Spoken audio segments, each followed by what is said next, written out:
먼저 입을 여는 사람이 지는 겁니다. 도망치면 결혼 날짜는 내가 정하죠. 말을 못하는 척 맞선에 나온 한서윤은 재벌 후계자 강태준이 완벽한 수어로 대답하자 순식간에 궁지에 몰린다. 두 사람의 치열한 손짓 싸움을 본 양가는 오히려 천생연분이라 확신하고 태준은 그 자리에서 가짜 약혼을 제안한다. 그러나 서윤의 서툰 수어 한 동작은 태준이 18년 동안 찾아온 한 아이의 흔적과 닮아 있다.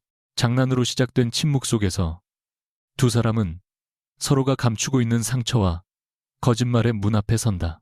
한서윤은 첫 인사 대신 오른손 검지와 중지를 입술 앞에 세운 뒤 천천히 바깥으로 밀었다. 말할 수 없다는 뜻이었다. 한남동 강가가 내려다 보이는 강씨 가문의 응접실에는 찻잔 부딪히는 소리마저 사라졌다. 서윤의 어머니 박은채가 굳은 얼굴로 딸을 바라봤고 맞은편에 앉은 강태준의 할머니는 놀란 눈으로 중매인을 돌아보았다. 서윤은 속으로 셋을 세었다. 이제 상대가 불쾌한 표정을 짓고 자리를 뜨기만 하면 끝이었다. 하지만 검은 정장을 입은 태준은 찻잔을 내려놓고 손을 들었다. 그의 손가락이 망설임 없이 움직였다. 언제부터 말을 못했습니까? 완벽한 수어였다. 서윤의 미소가 얼어붙었다. 그녀는 일부러 문법을 흐트러뜨리며 대답했다. 아주 오래됐어요. 불편하시면 지금 돌아가셔도 돼요. 태준의 눈매가 가늘어졌다. 불편하지 않습니다. 서윤은 당황한 기색을 감추려고 더 빠르게 손을 움직였다. 저는 결혼할 생각도 없고 재벌가 며느리가 될 생각은 더 없습니다. 태준은 시선을 한 번도 떼지 않은 채 답했다. 잘 됐군요. 나도 순종적인 아내를 찾는 중은 아니니까. 은채가 조심스럽게 물었다. 서윤아, 지금 무슨 이야기를 하는 거니? 서윤이 입을 열 번 한 순간 태준의 손이 먼저 움직였다. 저희는 서로 아주 마음에 든다고 이야기했습니다. 서윤은 눈을 크게 뜨고 그를 노려봤다. 태준은 입가에 거의 보이지 않는 미소를 걸었다. 먼저 입을 여는 사람이 지는 겁니다. 도망치면 결혼 날짜는 내가 정하죠.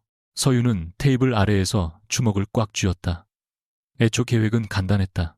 맞선 상대 앞에서 말을 못하는 척하고 지나치게 느린 동작과 엉성한 수어로 대화를 답답하게 만들고 마지막에는 결혼 후에도 공식 행사에 나서지 않겠다는 조건까지 내밀 생각이었다. 재벌가가 체면을 중시한다는 사실을 이용한 탈출 작전이었다. 그런데 눈앞의 남자는 그녀보다 손이 빨랐고 표정은 더 뻔뻔했다. 강태준은 명성그룹 전략총괄 사장 차기 회장 후보 경제지에서 감정을 잃어버린 사람처럼 묘사되는 남자였다.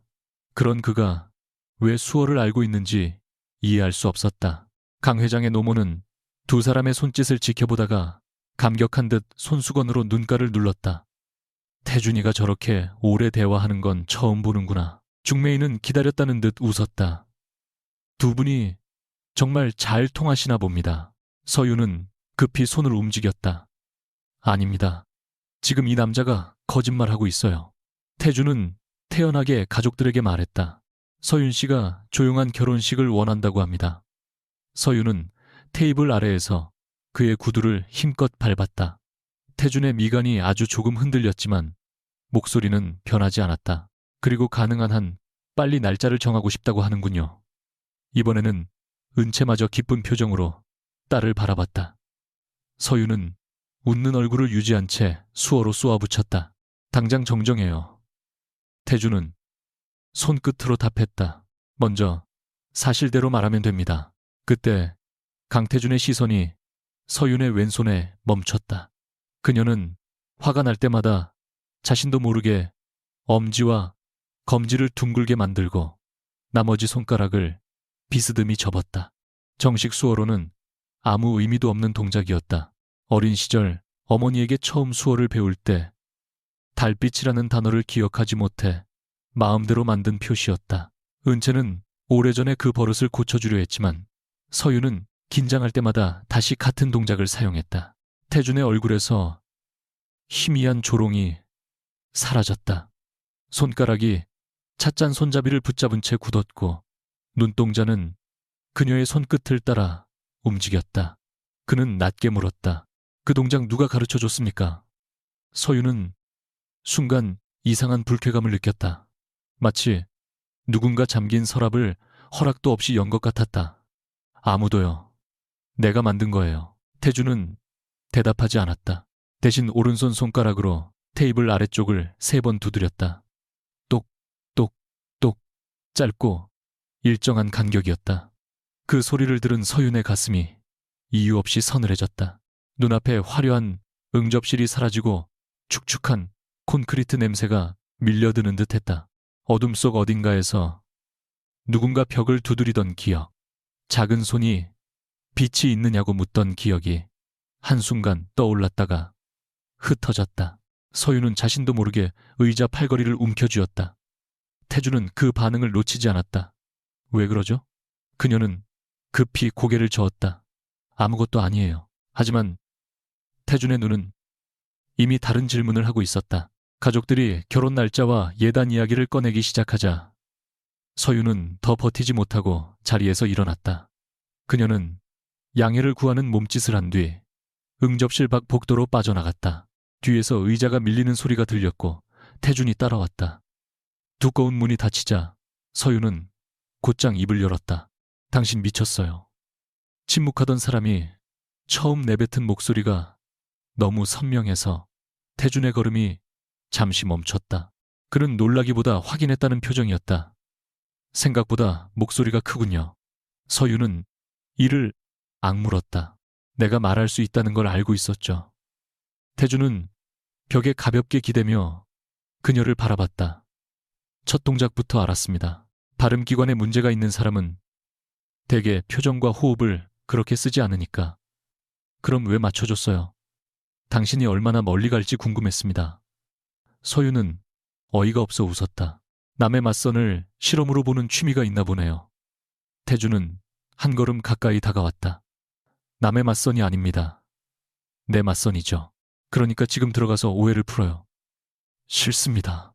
단호한 대답에 서윤의 눈썹이 치켜 올라갔다. 태주는 낮고 차분하게 말을 이었다. 당신은 나를 피하려고 거짓말했고 나는 그 거짓말이 필요합니다. 서로 손해볼 이유가 없죠. 서윤은 비웃듯 말했다. 재벌 후계자가 처음 본 여자, 거짓말을 왜 필요로 하는데요? 태준의 시선이 잠시 응접실 문으로 향했다.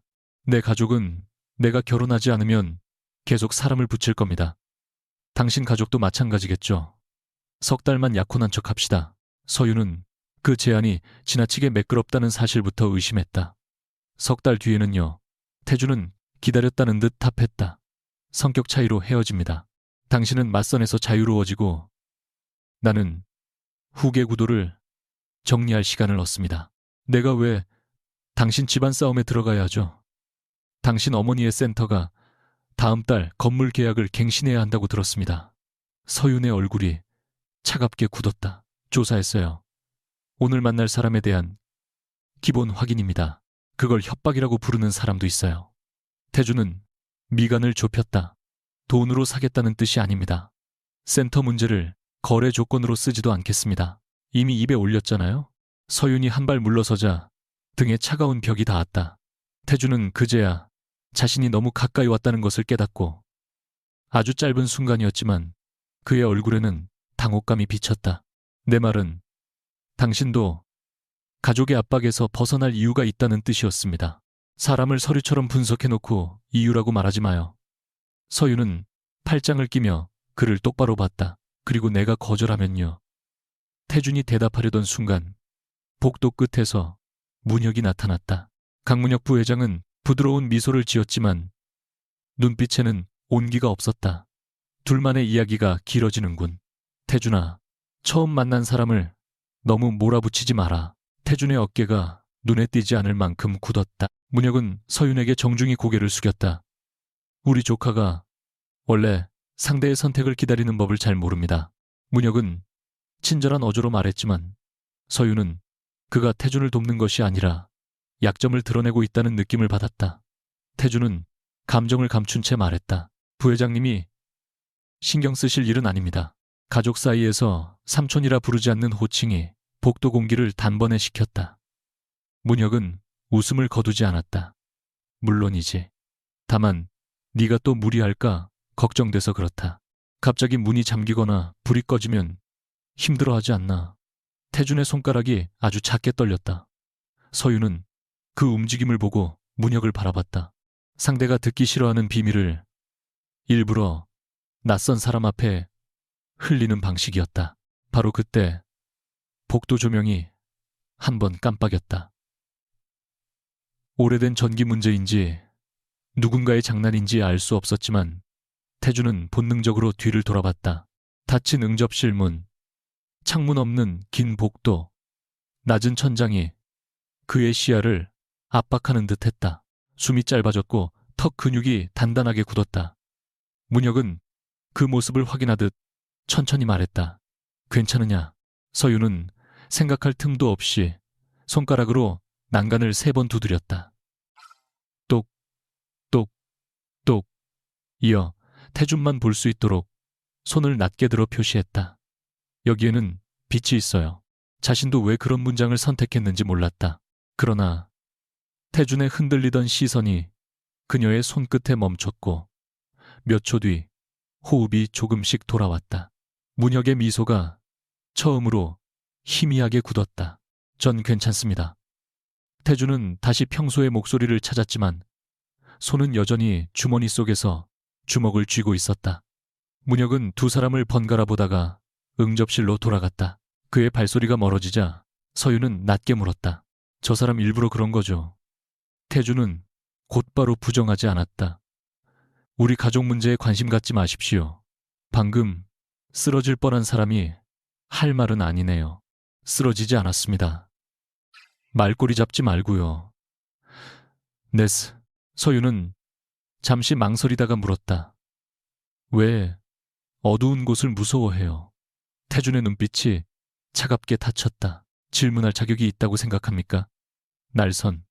대답이 돌아오자 서윤의 표정도 굳었다. 그녀는 도움을 준 대가로 고마움을 원한 것이 아니었다. 하지만 자신의 취약함이 들킨 순간 상대를 밀어내는 태준의 반응은 지나치게 익숙했다. 서윤 자신도 곤란한 질문을 받으면 농담하거나 도망쳤다. 방식만 다를 뿐 둘 다 같은 벽을 세우고 있었다. 그녀는 어깨를 으쓱했다. 없죠. 그러니까 약혼도 없던 일로 해요. 돌아서려는 그녀의 손목을 태준이 붙잡았다가 곧바로 놓았다. 손에 닿는 순간 그가 더 놀란 듯했다. 잠깐. 태준은 한동안 말을 고르더니 전보다 낮은 목소리로 말했다. 아까 그 표시를 어디서 배웠는지 정말 기억이 없습니까? 서유는 그 질문이 2번째라는 사실에 신경이 곤두섰다. 왜 그렇게 집착해요? 태준은 대답 대신 재킷 안쪽에서 낡은 종이 한 장을 꺼냈다. 여러 번 접었다. 편 흔적 때문에 가장자리가 하얗게 달아 있었다. 종이에는 어린아이가 그린 듯한 손그림과 삐뚤어진 원이 있었다. 서유는 그것을 보는 순간 목 뒤가 서늘해졌다. 태준은 그림을 완전히 펼치지 않은 채 물었다. 이 모양을 본 적 있습니까? 그녀는 본능적으로 고개를 저었다. 기억 속 어딘가가 격렬하게 흔들렸지만 인정하고 싶지 않았다. 어린 시절의 몇 달은 늘 안개처럼 비어 있었다. 아버지가 갑자기 회사를 그만두고 가족이 서울을 떠났던 시기. 밤마다 벽을 긁는 소리에 울며 깼던 시기. 어머니가 이유를 묻지 말라고 했던 시기였다. 서유는 불안을 감추려고 웃었다. 설마 이런 그림 하나 때문에 나를 붙잡는 건 아니죠? 태준은 종이를 다시 넣으며 말했다. 그럴 리 없습니다. 하지만 그의 표정은 정반대를 말하고 있었다. 서유는 확신했다. 강태준은 자신이 생각했던 단순한 재벌 후계자가 아니었다. 그는 이미 그녀에 대해 무언가를 알고 있거나 알고 있다고 믿고 있었다. 그리고 어느 쪽이든 위험했다. 3달 약혼 조건을 다시 말해봐요. 서윤의 말에 태준의 눈빛이 흔들렸다. 그녀는 손가락을 들어 경고했다. 아직 동의한 건 아니에요. 당신이 뭘 숨기는지 확인하려는 것뿐이에요. 두 사람은 다시 응접실로 돌아갔다. 가족들의 시선이 동시에 쏟아지자 서유는 곧바로 침묵의 가면을 썼다. 태준의 할머니는 손녀 며느리를 이미 정한 사람처럼 그녀 옆자리를 두드렸다. 서윤 양, 우리 태준이가 표현이 서툴러도 마음은 나쁜 아이가 아니에요. 태준은 그 말을 듣고도 표정을 바꾸지 않았다. 은채는 딸의 손을 잡으며 조용히 말했다. 네가 정말 싫으면 엄마가 지금이라도 막을게. 서윤은 어머니의 손에서 거칠어진 굳은 살을 느꼈다. 센터 임대료가 올랐다는 말을 숨기고 딸에게 부담을 주지 않으려고 혼자 해결하려 했던 손이었다. 그러나 서윤이 약혼을 고민한 이유는 복도에서 3번 울린 소리와 태준이 꺼낸 낡은 종이가 머릿속을 떠나지 않았다. 그녀는 천천히 수어로 말했다. 석 달만 만나보겠습니다. 대신 결혼을 확정한 것은 아닙니다. 태준은 가족들에게 정확히 번역했다. 이번에는 거짓말하지 않았다. 강 할머니가 아쉬워했지만 곧 미소를 지었다. 문혁은 소파 끝에서 두 사람을 지켜보며 손가락으로 안경테를 올렸다. 서윤은 그의 시선에서 계산이 시작되는 것을 느꼈다. 태준은 테이블 위로 얇은 카드 한 장을 밀었다. 개인 연락처가 적힌 명함이었다. 카드 뒷면에는 펜으로 짧은 문장이 적혀 있었다. 오늘 밤 10시 조건을 정합니다. 도망치지 마십시오. 맞선이 끝난 뒤 서윤은 어머니와 함께 현관으로 향했다. 검은 차량들이 줄지어선 정원 끝에서 바람이 한강 쪽으로 불어왔다. 은채가 운전기사에게 짐을 맡기러 간 사이 태준이 계단 아래까지 따라왔다. 그는 다른 가족들이 보지 못하도록 손을 낮게 들었다. 아까는 고마웠습니다. 서윤은 잠시 그를 바라보다가 같은 방식으로 대답했다. 고맙다는 말도 할 줄 아네요. 태준의 입가가 미세하게 움직였다. 그리고 한 가지 더 묻겠습니다. 어릴 때 갇힌 적 있습니까? 서윤의 손이 공중에서 멈췄다. 장난처럼 넘길 수 없는 질문이었다. 그녀는 일부러 밝게 웃으며 입술을 움직이지 않고 수어로 말했다. 재벌들은 첫 만남에 그런 질문을 하나 봐요. 태준은 웃지 않았다. 대답해 주십시오. 멀리서 자동차 문이 열리는 소리가 났고 서윤은 그 틈을 이용해 몸을 돌렸다. 먼저 진실을 말하는 사람이 지는 게임이라면서요. 그럼 이번에는 당신부터 말해요. 그녀가 차에 올라타자 태준은 그대로 서 있었다. 차량이 대문을 빠져나갈 때 서윤은 뒷유리 너머로 그가 주머니에서 낡은 종이를 다시 꺼내는 모습을 봤다. 같은 시각 저택 2층 창가에선 문혁은 휴대전화를 귀에 댔다. 강태준이 여자를 알아본 것 같다. 한서윤의 어린 시절 기록부터 확인해. 특히 18년 전 그 건물과 연결된 흔적이 있는지 전부 찾아. 통화를 끝내 밤 10시가 되기 3분 전 한서윤은 성수동 작업실 바닥에 앉아 강태준이 보낸 계약서를 읽고 있었다. 문서는 12쪽이나 되었지만 핵심은 단순했다. 두 사람은 석 달 동안 약혼한 사이로 행동하고 가족 행사와 필요한 공식 일정에 동행하며 상대의 사생활을 허락 없이 공개하지 않는다. 명성그룹의 지분이나 재산 박은 채가 운영하는 수어교육센터의 임대 문제는 계약 조건에 포함하지 않는다는 조항에는 굵은 밑줄까지 그어져 있었다. 서윤이 비웃듯 휴대전화를 들자 정확히 10시에 영상통화가 걸려왔다. 화면 속 태준은 넥타이를 풀지 않은 채 집무실에 앉아 있었다. 그는 인사도 없이 수어부터 사용했다. 늦었습니다. 서윤은 소리내어 대답했다. 이제 가족도 없는데 왜 계속 손으로 말해요? 태준은 입술을 열지 않았다. 당신이 먼저 시작한 게임이니까. 서윤은 계약서를 흔들었다. 석 달 동안 계속 이럴 생각이에요. 공식적인 자리에서는 그렇습니다.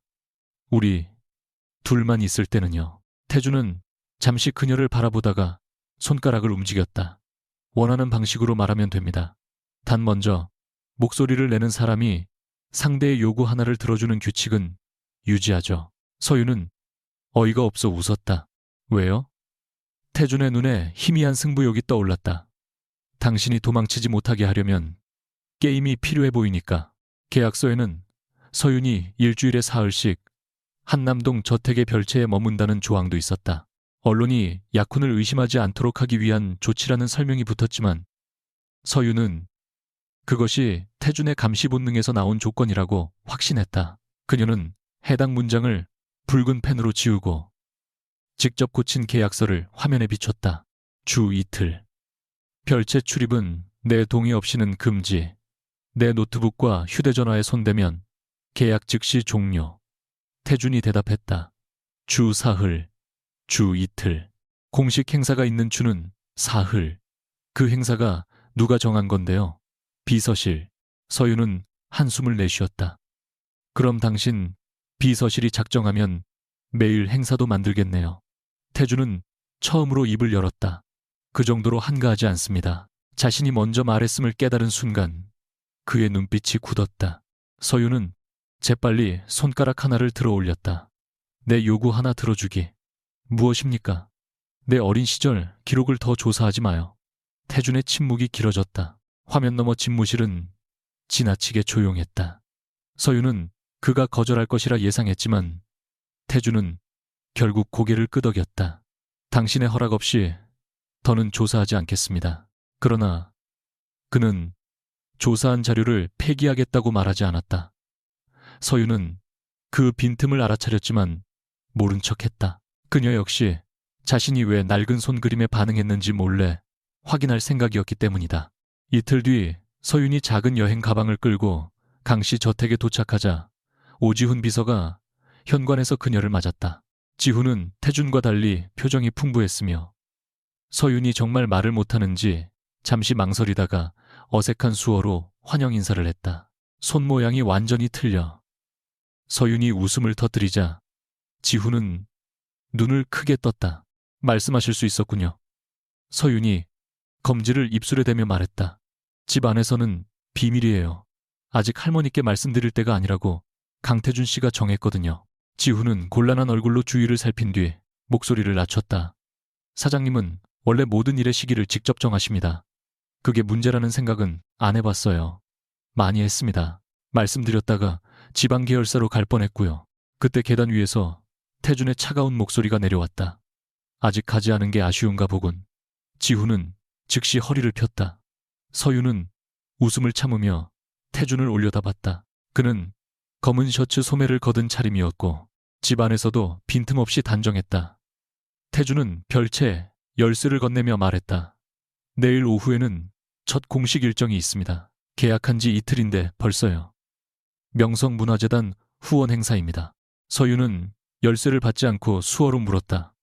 거절하면 태준도 손을 들었다. 약혼 첫 주부터 불화설이 납니다. 그건 당신 문제죠. 센터 후원자들도 참석합니다.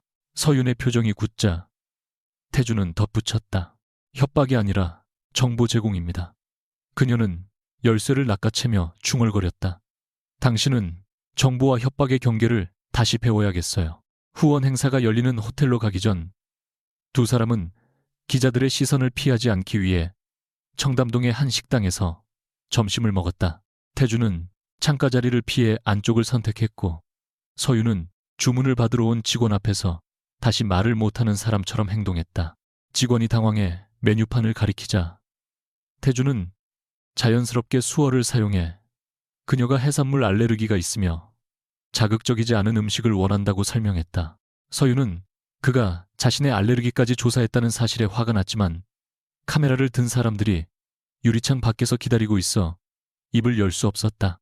그녀는 테이블 아래에서 빠르게 손을 움직였다. 내 건강 정보까지 봤어요. 태준은 물을 마시며 대답했다.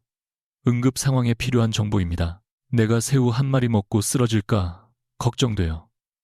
당신이 쓰러지면 약혼 발표보다 병원 사진이 먼저 나갑니다. 결국 회사 걱정이네요. 당신 걱정이 아니라고 말한 적 없습니다. 예상하지 못한 대답에 서윤의 손이 멈췄다. 태준은 아무 일도 없었다는 듯 냅킨을 펼쳤다. 서윤은 당황한 자신이 분해 다시 손을 들었다. 그러면 이건 알아요. 나는 통제광을 보면 소화가 안 돼요. 아직 살아있는 걸 보면 증상이 심하지는 않군요. 두 사람의 손이 빠르게 오가자 옆 테이블의 중년 부부가 감탄하며 바라봤다. 여자는 남편에게 속삭였다. 정말 다정하다. 한마디도 안 하고 저렇게 깊은 대화를 하네. 서윤은 그 말을 듣고 웃음을 참지 못해 고개를 숙였다. 태준도 입가를 누르며 시선을 피했다. 처음으로 그들의 침묵은 싸움이 아니라 둘만 아는 농담처럼 느껴졌다. 그러나 식당을 나서는 순간 분위기는 바뀌었다. 입구 앞에 몰린 기자들 사이에서 한 인터넷 방송 진행자가 지나치게 큰 목소리로 말했다. 강태준 사장이 말 못하는 여성을 선택한 이유가 이미지 세탁 때문이라는 의혹이 있습니다. 경영권 분쟁을 앞두고 약자를 이용하는 것 아닙니까? 서유는 질문의 내용보다 자신을 약자라는 한 단어로 규정하는 태도에 얼굴이 굳었다. 또 다른 기자는 그녀가 대답할 수 없다고 단정한 채 태준에게만 질문을 던졌다. 한서윤 씨는 공식 석상에서 의사 표현이 가능한가요? 재벌가 며느리 역할을 수행할 수 있습니까? 태준의 턱이 단단해졌다. 비서들이 기자들을 막으려 했지만 그는 손을 들어 제지했다. 서유는 그가 권력을 이용해 방송사를 압박할 것이라 생각했다. 하지만 태준은 기자들에게서 마이크를 빼앗지 않았다. 대신 서윤을 바라보며 공개적으로 수어를 사용했다. 직접 대답하시겠습니까? 선택권을 넘겨받은 서윤은 잠시 놀랐다. 그녀는 카메라를 똑바로 바라본 뒤 천천히 손을 움직였다. 말을 하지 않는 사람에게 생각이 없다고 믿는다면 질문하는 방법부터 다시 배우십시오. 나는 강태준 씨의 장식품도 명성그룹의 홍보수단도 아닙니다. 태준은 그녀의 말을 한 글자도 바꾸지 않고 그대로 통역했다. 기자가 다시 무례한 질문을 던지자 그는 차갑게 덧붙였다. 다음부터 한서윤 씨에게 질문할 때는 그녀가 답할 시간을 기다리십시오. 그것은 배려가 아니라 기본적인 예의입니다. 차량에 오른 뒤 서윤은 한동안 창밖만 바라봤다. 태준이 물었다. 왜 아무 말도 하지 않습니까? 그녀는 작게 대답했다. 당신이 내 대신 결정하지 않은 게 의외라서요. 태준은 짧게 말했다. 지난번 실수는 인정합니다. 명성문화재단 후원 행사는 호텔 대연 회장이 아니라 그룹 본사에 새로 만든 접근성 체험관에서 열렸다. 서유는 예상보다 세심하게 설계된 공간을 둘러보며 관심을 보였다. 시각정보뿐 아니라 촉각 안내판과 진동 알림 장치가 설치되어 있었지만 일부 장비의 사용자 흐름은 엉성했다. 그녀가 안내 단말기 화면을 살펴보자 태준이 옆에 섰다. 문제가 있습니까? 메뉴가 너무 깊어요. 긴급 호출까지 4번 눌러야 하잖아요. 실제 상황에서는 아무도 이걸 못 찾아요. 태준은 즉시 지훈에게 수정사항을 전달하려 했지만 서윤이 막았다. 현장 담당자부터 물어봐요. 위에서 명령하면 왜 이렇게 설계됐는지 알 수 없어요. 태준은 잠시 불쾌한 표정을 지었으나 결국 담당 개발자를 불러 설명을 들었다. 예산이 줄어 기존 시스템을 억지로 연결한 결과라는 답이 나오자 그는 단순히 비용을 추가하라고 하지 않았다. 서윤에게 개선안을 함께 검토해달라고 요청했고 담당자에게 필요한 기간과 인력을 다시 산정하도록 지시했다. 서윤은 그가 모든 문제를 돈으로 밀어붙이는 사람은 아니라는 사실을 처음 확인했다. 행사 직전 그녀는 전시실 한쪽 벽에 설치된 작은 통신 장치가 비정상적으로 뜨거운 것을 발견했다. 장식용 센서처럼 보였지만 외부 포트가 차단되지 않은 채 열려 있었다. 그녀가 가까이 다가가자 화면 한쪽에 짧은 코드가 번쩍였다. 일반 방문자는 알아볼 수 없는 명령어였다. 그러나 서윤에게는 익숙했다. 원격으로 음향과 조명을 동시에 제어할 수 있는 악성 스크립트였다. 서윤은 태준에게 알리려다 멈췄다. 아직 확실하지 않은 상황에서 내부 시스템을 들여다봤다는 사실이 드러나면 자신의 또 다른 신분까지 설명해야 했다. 그녀는 화장실에 간다는 손짓을 남긴 뒤 관리실과 연결된 비상 통로로 들어갔다. 휴대전화에 숨겨둔 보안 도구를 실행하자 장치가 명성그룹 내부망에 오래된 관리자 계정으로 접속해 있다는 사실이 확인됐다. 계정 식별자는 18년 전에 폐쇄된 명성물산 시설관리부의 것이었다. 서윤은 이상함을 느꼈다. 단순한 해킹이라면 오래된 계정을 굳이 사용할 이유가 없었다. 누군가 과거의 흔적을 일부러 끌어내고 있었다. 그녀는 나비라는 서명으로 악성 스크립트를 격리하고 접근 기록을 복사했다. 그때 등 뒤에서 지훈의 목소리가 들렸다. 한서윤 씨, 여기서 뭘 하십니까? 서윤은 즉시 화면을 닫고 태연한 얼굴로 돌아섰다. 길을 잃었어요. 지우는 비상통로와 그녀의 휴대전화를 번갈아 봤다. 분명 믿지 않는 표정이었지만 더 묻지는 않았다. 대신 낮게 말했다. 사장님, 주변에서는 우연히 길을 잃는 사람이 많았습니다. 대부분 목적지가 따로 있었고요.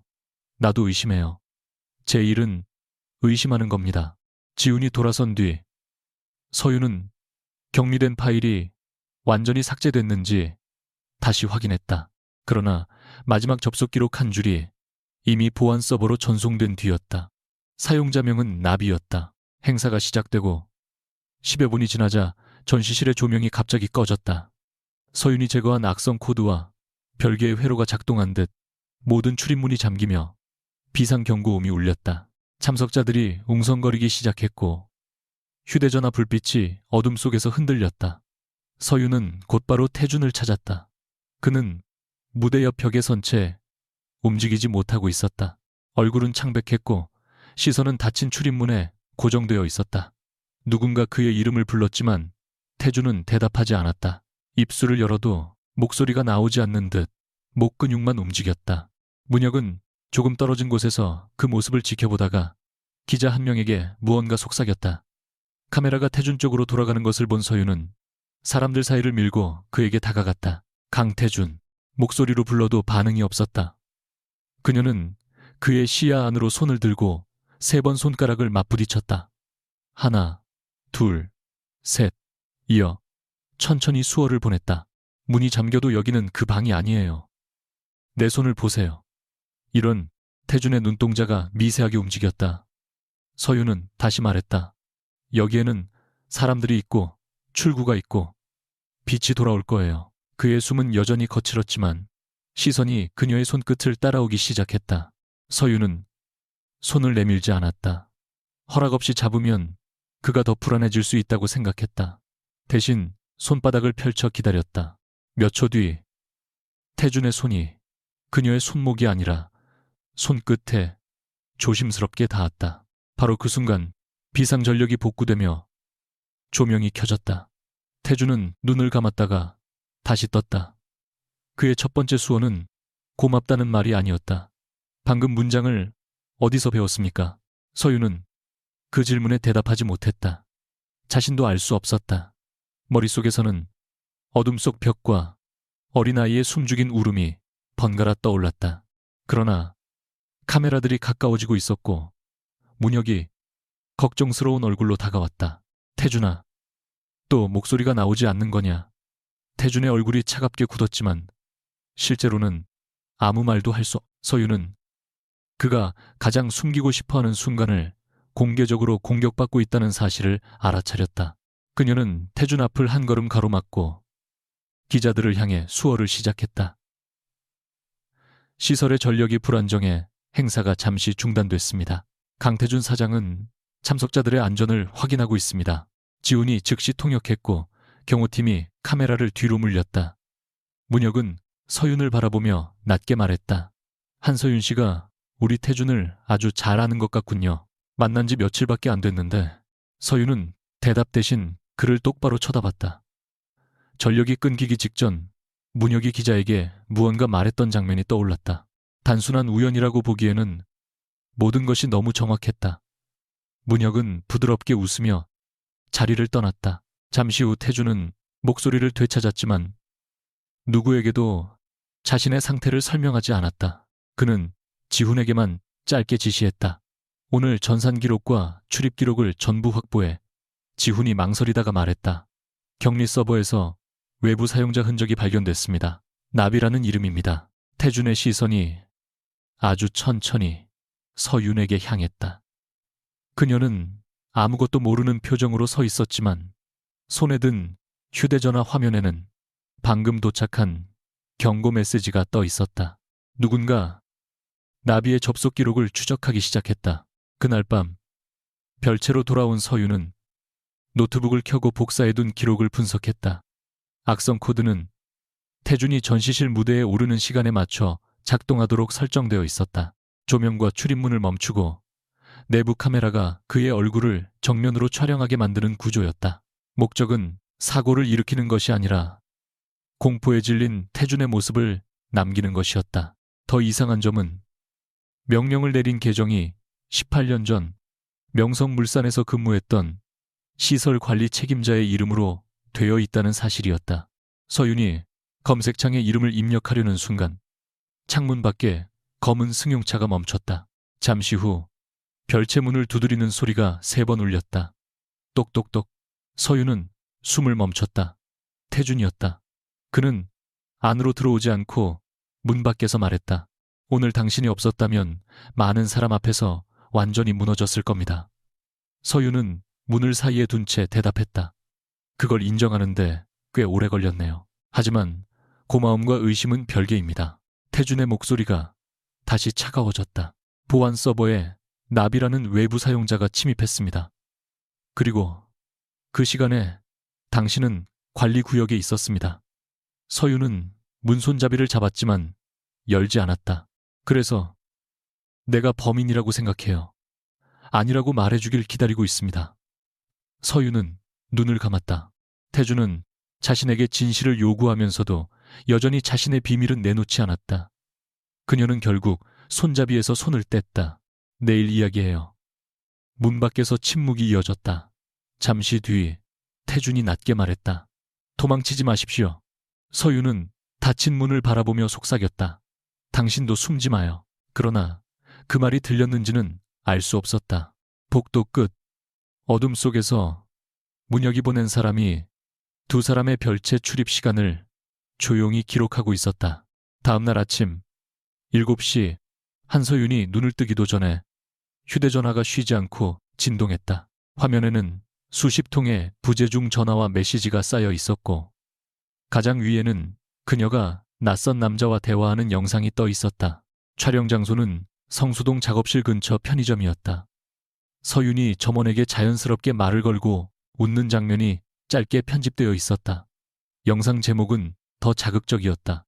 말을 못한다던 재벌가, 예비 며느리의 충격적인 실체, 뒤이어 맞선 날, 응접실과 문화재단 행사에서 수어를 사용하던 모습이 나란히 붙었다. 댓글에는 사기꾼 장애를 이용한 관심 끌기 재벌가 이미지 조작이라는 말이 빠르게 늘어났다. 서윤은 침대에서 일어나자마자 어머니에게 전화를 걸었지만 은채는 받지 않았다. 대신 센터 직원이 울먹이는 목소리로 말했다. 선생님, 아침부터 기자들이 와 있어요. 후원자 2분이 계약을 보류하겠다고 연락했고요. 서윤은 코트를 집어들며 물었다. 엄마는요, 회원들 앞에서 설명하고 계세요. 그런데 일부 부모님들이 센터도 같이 속인 것 아니냐고. 서윤은 더 듣지 못하고 전화를 끊었다. 별채 문을 열자 태준과 지훈이 복도에 서 있었다. 태준은 밤새 한숨도 자지 않은 얼굴이었지만 목소리는 차분했다. 차가 준비돼 있습니다. 언론 대응은 내가 하겠습니다. 서윤은 그를 지나치며 말했다. 내가 만든 거짓말이에요. 내가 말할게요. 내가 말할게요. 태준이 팔을 뻗어 길을 막았다. 지금 나가면 먹잇감이 됩니다. 이미 우리 엄마와 센터가 먹잇감이 됐어요. 그러니까 더 신중해야 합니다. 서윤은 차갑게 웃었다. 당신에게 신중하다는 건 결국 내가 아무것도 못하게 하는 거죠. 명성그룹 비서실은 서윤에게 모든 연락을 끊고 공식 입장문이 나갈 때까지 기다리라고 요구했다. 초안에는 서윤이 심리적인 이유로 특정 상황에서만 말을 하지 못한다는 설명과 명성그룹이 그녀의 사생활을 보호하겠다는 문장이 적혀 있었다. 서윤은 첫 장을 읽자마자 종이를 내려놓았다. 거짓말 위에 또 다른 거짓말을 얹겠다는 거예요. 홍보실장이 곤란한 표정으로 말했다. 사실관계를 단순화하려는 겁니다. 나는 특정 상황에서 말을 못하는 사람이 아니에요. 맞선을 피하려고 거짓말한 겁니다. 태준은 회의실 끝에서 그녀를 바라봤다. 그대로 밝히면 센터까지 더 큰 피해를 입을 수 있습니다. 이미 입었어요. 내가 침묵한다고 줄어들지 않아요. 지금은 감정적으로 판단할 때가 아닙니다. 그 말에 서윤은 웃음을 잃었다. 당신은 내가 감정적이라고 생각할 때마다 내 선택권을 빼앗네요. 태준의 눈빛이 흔들렸지만 그는 물러서지 않았다. 오늘 오후 내가 기자들 앞에 섭니다. 야쿠는 사적인 합의였고 그룹은 관여하지 않았다고 발표하겠습니다. 그럼 나는 어디에 있어요? 안전한 곳에 있어야 합니다. 당신 뒤에 숨는 곳을 안전하다고 부르지 마요. 서유는 입장문을 찢지 않았다. 대신 가지런히 접어 테이블 위에 놓았다. 1시간 뒤 센터 앞에서 직접 말할 겁니다. 맞고 싶으면 경호원을 세우세요. 기자들 앞에서 재벌가가 가짜 약혼녀를 감금했다고 한 줄 더 만들어 드릴 테니까. 홍보실장이 숨을 삼켰다. 태주는 한동안 아무 말도 하지 않다가 지훈에게 시선을 보냈다. 차량과 최소 인원만 준비해. 질문을 차단하지 말고 위험한 접근만 막아. 서유는 잠시 멈췄다. 태준이 다시 결정권을 넘겼다는 사실을 알았지만 고맙다고 말할 수는 없었다. 센터 앞에는 예상보다 많은 사람이 모여 있었다. 카메라와 마이크 사이로 센터 회원들과 부모들이 불안한 얼굴을 내밀었다. 은채는 현관 앞에 서서 딸을 보자 아무 말 없이 손을 잡았다. 서유는 어머니의 눈이 붉어진 것을 보고 가슴이 내려앉았다. 엄마, 미안해. 은채는 조용히 수어로 대답했다. 나한테 미안한 게 아니라 네 행동 때문에 상처받은 사람들에겐 미안해야 해. 단호한 말이었지만 손은 딸의 손을 놓지 않았다. 서유는 기자들 앞에 서자 처음으로 마이크를 직접 잡았다. 주변이 순식간에 조용해졌다. 그녀는 숨을 깊게 들이마신 뒤 말했다. 저는 말을 할 수 있습니다. 맞선을 피하기 위해 말을 하지 못하는 사람인 척했고 그 선택은 잘못이었습니다. 장애와 수어를 개인적인 도피 수단으로 사용한 점을 사과드립니다. 기자들이 동시에 질문을 쏟아냈다. 강태준과 미리 계획한 일이냐? 약혼도 거짓이냐? 센터가 홍보를 위해 관여했느냐는 목소리가 뒤엉켰다. 서유는 마이크를 놓지 않았다. 센터와 제 어머니는 아무것도 몰랐습니다. 책임은 제게 있습니다. 약혼은 두 가족의 압박을 피하기 위한 합의였지만 명성그룹이 먼저 기획한 일은 아닙니다. 그때 누군가 외쳤다. 강태준 사장은 장애인을 이용한 겁니까? 서윤이 대답하려는 순간 태준이 앞으로 나왔다. 이용한 사람은 나입니다. 모든 시선이 그에게 쏠렸다. 그는 서윤을 보지 않고 말했다. 한서윤 씨의 거짓말을 알면서도 내 필요 때문에 바로잡지 않았습니다. 책임을 한 사람에게만 돌리지 마십시오. 문장이 끝나기 전에 연속되는 카메라 셔터음과 강한 조명이 그의 얼굴을 덮쳤다. 뒤쪽에서 금속 장비가 3번 바닥에 부딪혔다. 쾅, 쾅, 쾅. 태준의 입술이 멈췄다. 기자들은 태준이 다음 말을 하지 못하자 더욱 가까이 밀려들었다. 사장님 왜 대답하지 않습니까? 건강에 문제가 있다는 소문이 사실입니까? 후계자 자격에 영향을 줄 수 있습니까? 태준은 숨을 들이마셨지만 목소리가 나오지 않았다. 그의 손끝이 떨리기 시작했고 시선은 수십 개의 렌즈 사이에서 길을 잃었다. 서유는 즉시 그의 앞에 섰다. 이번에는 거짓으로 수어를 사용하는 것이 아니었다. 태준은 지금 실제로 목소리를 잃은 상태였다. 그녀는 천천히 손을 들었다. 내 손을 봐요. 여기에는 문이 열려 있고 당신은 혼자가 아니에요. 태준의 눈이 그녀에게 고정됐다. 서유는 기자들을 향해 돌아서며 말했다. 강태준 씨는 지금 질문에 답할 수 없는 상태입니다. 오늘 발표는 여기서 끝내겠습니다. 한 기자가 비웃듯 물었다. 이번에도 두 분이 연기하는 것 아닙니까? 서윤의 표정이 싸늘해졌다. 당신에게 타인의 장애나 증상이 연기인지 증명할 권리는 없습니다. 지훈과 경호팀이 길을 열었고 서윤은 태준이 스스로 걸을 수 있도록 반걸음 앞에서 속도를 맞췄다. 차량 문이 닫힌 뒤에도 태준은 한동안 말하지 못했다. 그는 수어로 짧게 물었다. 왜 나를 도왔습니까? 서윤은 창밖을 보며 대답했다.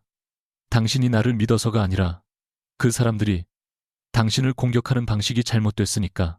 태준의 손이 무릎 위에서 굳었다. 그녀는 이어 말했다. 그리고 이건 분명히 해요. 내가 당신을 지킨다고 해서 당신이 내 삶을 통제해도 된다는 뜻은 아니에요. 태준은 대답하지 않았다. 그 침묵이 증상 때문인지 감정 때문인지 서유는 알 수 없었다. 같은 날 오후 명성그룹 긴급이사회는 태준의 후계자 적격성을 검토하기 위한 특별평가를 열기로 결정했다. 겉으로는 최근 발생한 보안 사고와 대회 신뢰도 하락을 확인한다는 명분이었지만 실질적인 목적이 태준의 정신적 안정성을 시험하는 것임은 분명했다. 문혁은 회의가 끝난 뒤 이사들에게 차분히 말했다. 태준을 끌어내리자는 것이 아닙니다. 수만 명의 생계가 걸린 자리에 개인의 상처를 외면한 채 앉힐 수는 없다는 뜻입니다. 그의 말에는 진심도 섞여 있었다. 문혁은 오랫동안 조카가 어둠 속에서 굳어지는 모습을 봐왔다. 그러나 그 걱정은 어느 순간 태준을 보호하려는 마음이 아니라 자신이 자리를 차지해야 한다는 확신으로 변해 있었다. 한편 지훈은 보안팀이 확보한 자료를 태준의 집무실에 가져왔다. 나비의 접속 경로가 한서윤 씨의 작업실 네트워크와 일부 겹칩니다. 문화재단 행사 당일에도 한서윤 씨가 관리구역에 들어간 기록이 있습니다. 태준은 화면을 넘기며 물었다. 공격 코드와 나비의 코드가 같은가? 서명은 같습니다. 다만 이상한 점이 있습니다. 최초 침입 시간과 한서윤 씨가 장치를 격리한 것으로 보이는 시간이 다릅니다. 무슨 뜻이지? 나비가 공격자일 수도 있지만 공격을 막으려 들어온 사람일 수도 있다는 뜻입니다. 태준은 오래된 관리자 계정에 생성 기록을 확대했다. 명성물산 시설관리부 18년 전 폐쇄. 그의 얼굴이 굳었다. 그 계정은 낯설지 않았다. 자신이 붙잡혀 있던 창고 건물의 관리, 회사와 같은 이름이었다. 태준은 저녁 무렵 성수동 작업실로 서윤을 찾아갔다. 그녀는 센터에 보낼 사과문과 후원 계약, 해지 목록을 정리하고 있었다. 문이 열리자 서윤은 그를 보지도 않고 말했다. 오늘은 약혼 연기할 기분 아니에요. 태준은 책상 위에 태블릿을 내려놓았다. 화면에는 나비의 접속 기록과 그녀의 작업실 주소가 나란히 표시되어 있었다. 이 이름을 압니까? 서윤의 손이 키보드 위에서 멈췄다. 태준은 그 짧은 반응만으로 답을 알아차렸다. 당신이 나비군요. 서윤은 천천히 의자에서 일어났다. 어디까지 봤어요? 내부망, 침입장치, 제어 행사, 당일, 관리자, 구역 출입, 침입이 아니라 공격을 막은 거예요. 왜 보고하지 않았습니까? 당신이 믿을 것 같았어요. 태준의 목소리가 낮아졌다. 믿을 기회조차 주지 않았습니다. 서윤은 허탈하게 웃었다. 그 말을 당신이 해요. 질문에 대답하십시오. 명성그룹에 접근한 목적이 무엇입니까? 처음에는 센서가 이상해서 확인했어요. 이후에는 누군가 당신을 일부러 무너뜨리려 한다는 걸 알았고요. 누구의 지시를 받았습니까? 그 한마디가 서윤의 얼굴에서 마지막 온기까지 지웠다. 지시요. 태준은 냉정함을 유지하려 했지만 의심과 두려움이 뒤섞인 목소리는 숨길 수 없었다. 당신은 맞선에서 거짓말했고 신분을 숨겼고 내부망에 무단으로 접속했습니다. 내가 무엇을 기준으로 판단해야 합니까? 서윤은 가슴 깊은 곳이 서늘해지는 것을 느꼈다. 적어도 어제 어둠 속에서 당신 손을 잡아준 사람이 누구인지 정도는 기준이 될 수 있겠죠. 감정과 보안은 별개입니다. 당신은 모든 걸 별개로 나누네요. 고마움과 의심도, 사랑과 통제도, 사람과 자료도. 서윤은 태블릿을 집어들었다가 화면 한쪽에 열린 폴더를 발견했다. 자신의 이름 아래 어린 시절 주소 아버지의 재직 기록 전학 날짜와 상담 기록 일부가 정리되어 있었다.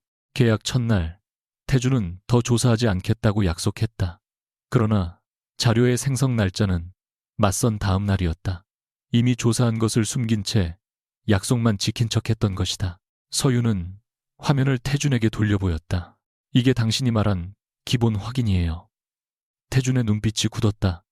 설명하겠습니다. 언제부터 내가 그 아이일 거라고 생각했어요. 질문을 받은 태준은 침묵했다.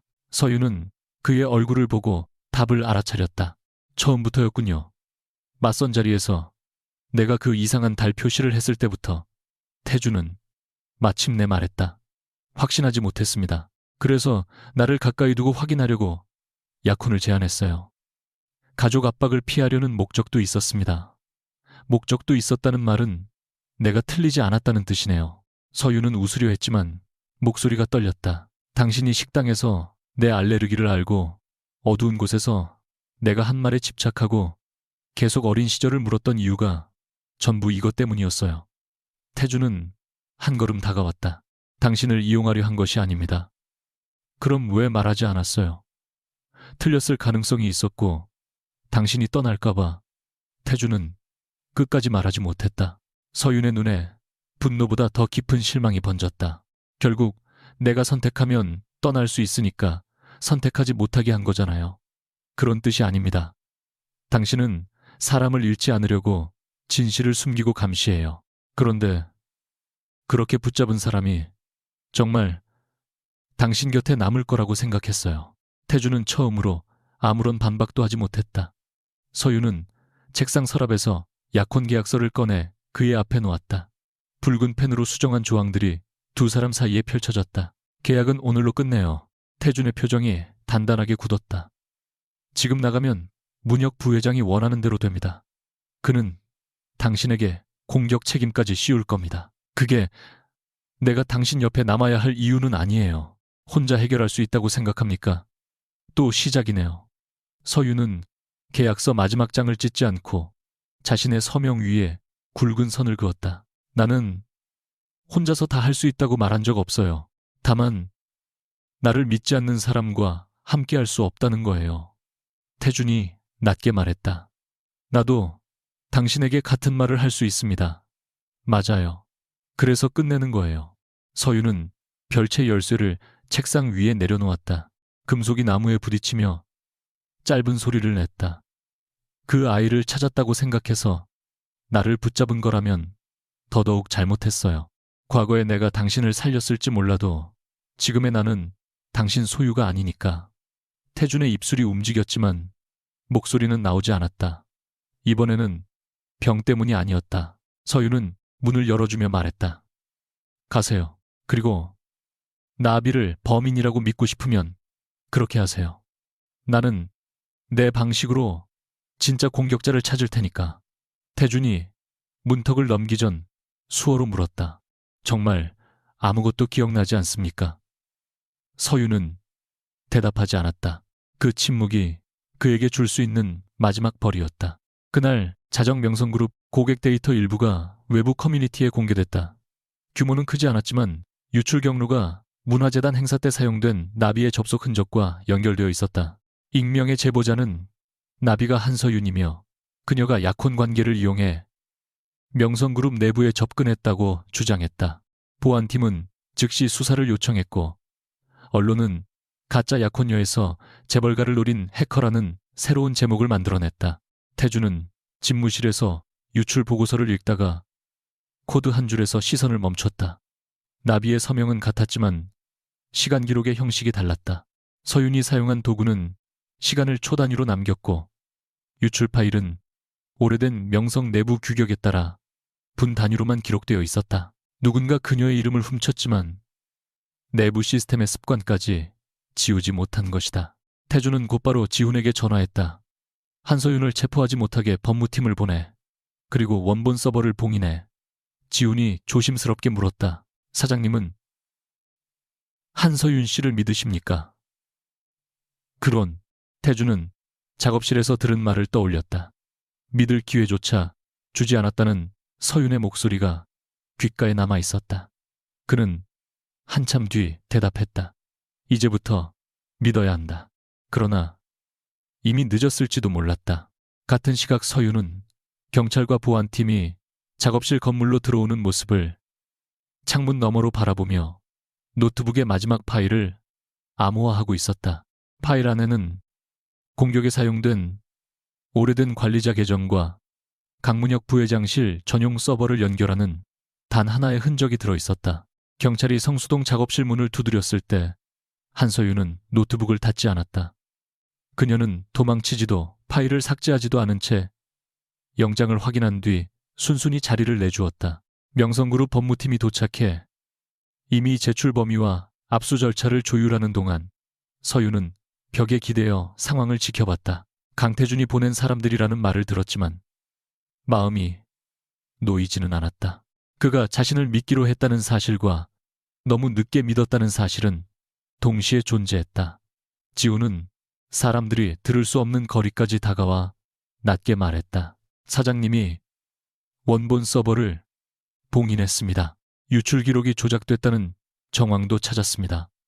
서윤은 대답하지 않고 암호화한 저장 장치를 내밀었다. 여기에는 공격 계정과 강문혁 부회장실 서버를 연결하는 흔적이 있어요. 하지만 이것만으로는 부족해요. 경유장치가 오래전에 폐기된 시설관리망을 거쳤거든요. 지훈이 물었다. 그 시설이 어디입니까? 서윤은 화면에 떠있던 낡은 주소를 종이에 적었다. 인천 외곽의 폐쇄된 물류창고였다. 그녀는 주소를 보는 순간 심장이 불규칙하게 뛰는 것을 느꼈다. 검색 지도에 표시된 건물 외형은 처음 보는 것처럼 낯설면서도 이상하게 익숙했다. 창문이 거의 없는 회색 벽 한쪽으로 기울어진 철제 계단 지붕 아래 길게 이어진 환기구. 어린 시절 꿈속에서 수없이 보았던 그림자와 같았다. 서윤은 저장 장치를 다시 가져오며 말했다. 거기부터 확인할게요. 지우는 즉시 고개를 저었다. 혼자 가시면 안 됩니다. 서윤은 차갑게 되물었다. 그 말도 강태준 씨가 시켰어요. 아닙니다. 이번에는 제가 부탁드리는 겁니다. 태준은 본사 특별조사실에서 서윤의 소식을 기다리고 있었다. 특별평가까지 이틀밖에 남지 않았고 문혁 측 이사들은 유출사고와 태준의 건강 상태를 하나의 문제로 묶으려 했다. 그러나 태준은 회의 자료보다 18년 전 시설관리 계정의 원본 기록에 더 오래 시선을 두었다. 계정의 최종 승인자는 당시 명성물산 기획실장이었던 강문혁이었다. 그것만으로 그가 납치 사건을 지시했다고 단정할 수는 없었다. 오히려 태준은 삼촌이 직접 범행을 계획하지 않았으리라는 것을 알고 있었다. 당시 문혁은 그룹에서 실권이 거의 없었고 사고 수습을 맡을 위치도 아니었다. 문제는 사건 이후였다. 경찰 수사 보고서에서 사라진 창고 관리 기록, 갑자기 폐업한 협력사, 해외로 출국한 경비 책임자, 그리고 태준의 아버지가 덮어두라고 지시했다는 소문까지 모든 흔적이 문혁의 승인을 거쳐 정리되어 있었다. 지훈에게서 서윤이 폐창고 주소를 확인했다는 보고가 들어오자 태준은 자리에서 일어났다. 지훈이 제가 동행하겠습니다. 라고 말했지만 태준은 고개를 저었다. 내가 가야 해. 사장님, 그 장소가 맞다면 상태가 악화될 수 있습니다. 태준은 재킷을 집어들며 말했다. 그래서 더 가야 한다. 이번에도 피하면 문혁은 내가 평생 그 방에서 나오지 못했다고 믿을 테니까. 잠시 뒤 그는 다시 덧붙였다. 그리고 서윤 씨에게는 내가 간다고 말하지 마. 지훈은 난감한 표정을 지었다. 그분은 사장님이 뒤에서 결정하는 걸 가장 싫어합니다. 태준은 문 앞에서 멈췄다. 그 말이 너무 정확해 반박할 수 없었다. 결국 그는 휴대전화를 꺼내 서윤에게 짧은 메시지를 보냈다. 함께 가도 되겠습니까? 답장은 한참 뒤 도착했다. 조건이 있어요. 이번에는 내가 묻는 모든 것에 대답해요.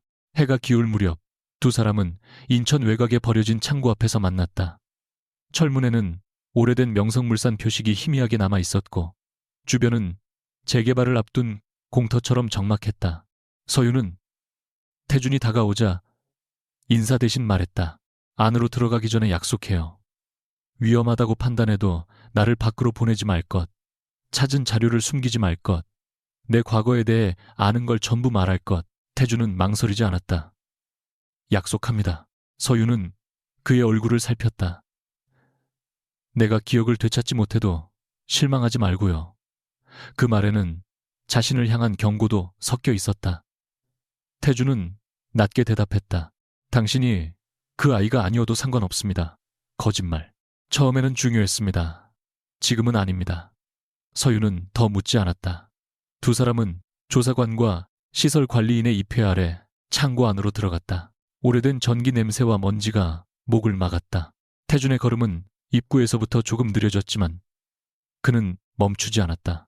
통로 끝 철문을 지나자 창문 없는 방 2개가 벽 하나를 사이에 두고 붙어 있었다.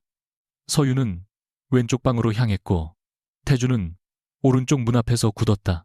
문에는 안쪽에서 긁힌 자국이 수십 개 남아 있었다. 서윤이 그의 손등 가까이 손을 가져갔지만 잡지는 않았다. 들어갈 수 있어요. 태준은 손가락을 한번 움켜쥔 뒤 고개를 끄덕였다. 당신이 같이 있으면 왼쪽 방 벽에는 오래된 페인트가 여러 겹 칠해져 있었다. 서윤은 손전등을 비추다가 환기구 아래 작은 원 모양을 발견했다.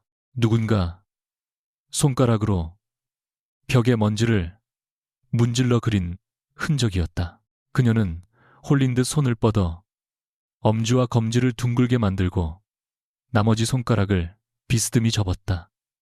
자신이 늘 사용하던 잘못된 달빛 표시와 완전히 같은 모양이었다. 순간 머릿속에서 막혀있던 문이 열렸다. 역에 어두운 방, 숨을 죽인 어린 자신 벽 너머에서 들리던 3번의 두드림. 서유는 바닥에 주저앉으며 두 손으로 머리를 감쌌다. 어린 소년의 목소리는 들리지 않았다. 대신 벽 너머 좁은 틈으로 보이던 작은 손이 떠올랐다. 소년은 손가락을 떨며 자신이 혼자인지 물었고 어린 서유는 정확한 수어를 몰라 마음대로 만든 표시로 달빛이 있다고 답했다. 그녀는 벽을 3번 두드리고 손을 환기구에 대었다. 내가 여기 있으니까 울지 마. 기억 속 자신의 입술이 그렇게 움직였다. 서유는 숨을 몰아쉬며 벽을 바라봤다. 그때 나는 아빠를 따라왔어요. 아빠가 이 건물 설비를 고치러 왔고 나는 차에서 기다리다가 이상한 소리를 들었어요. 안으로 들어왔다가 그 사람들에게 들켰고 태주는 그녀 앞에 무릎을 꿇었다. 그의 얼굴도 창백했지만 시선은 흔들리지 않았다. 당신 아버지가 경찰에 신고한 사람이었습니다. 서윤이 고개를 들었다. 태주는 마침내 숨겨온 사실을 말했다. 사건 직후 익명의 신고 전화가 있었고 창고 위치를 정확히 알려줬습니다. 나중에 그 사람이 명성물산 협력업체 직원이었다는 기록을 찾았습니다. 이름은 한재민, 당신 아버지였습니다. 서윤은 눈물을 닦지 않았다. 충격보다 분노가 먼저 차올랐다. 그걸 언제 알았어요? 맞선 다음 날. 태준의 대답은 짧았다. 서윤은 천천히 일어나 그를 내려다봤다. 그런데도 말하지 않았군요. 당신이 사건을 기억하지 못한다는 기록을 봤습니다. 내가 말하면 기억을 억지로 끌어내는 일이 될 수 있다고 생각했습니다. 그래서 몰래 조사하고 옆에 붙잡아 두는 편이 낫다고 생각했어요. 태주는 변명하지 않았다. 아니요.